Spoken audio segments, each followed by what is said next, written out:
On the 8th day of Christmas, yours truly gives to you Parmesan crusted St. Peter's fish. By the way, you guys, that fish is just basically a tilapia. But it just sounds so much cooler when you say St. Peter's fish. Anyhow, here we go.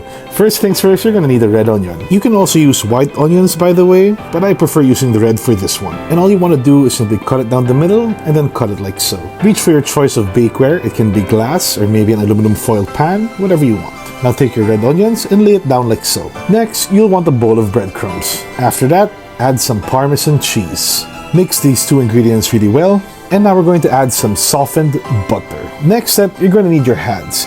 Incorporate the butter to the Parmesan and breadcrumb mixture. You may have to add a little butter accordingly because this will help form the crust that we will put around the fish. Now, let's test this crust. If your crust easily breaks, like what I just did right here, then this is no good, you guys. So what you want to do is gradually add butter, keep mixing until you get a crust that looks like this. Notice how with a touch of my thumb it is not breaking apart. This is good to go. Season your fish with a small amount of salt and black pepper. This part is optional, so if you want you can do this. Add some garlic powder as well and rub everything really well into the fish. Once that is done, drizzle some olive oil onto your choice of bakeware. Rub the onions around, and now all you want to do is transfer the fish and put it right on top of the red onions. Reach for your buttered breadcrumbs and Parmesan mixture and lay it on top of the fish. Do your best to cover every square inch of your bakeware. And now you should have something that looks like this. Oha, ganda diba?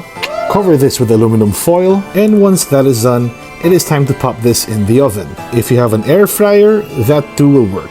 Bake this for 5 minutes at 400 degrees Fahrenheit. After that, remove the foil, and then now you'll want to up the heat to 450 degrees Fahrenheit and let it bake for another 8 to 10 minutes. Doing so will help give this nice golden crust. I mean, would you just look at that? Also, listen.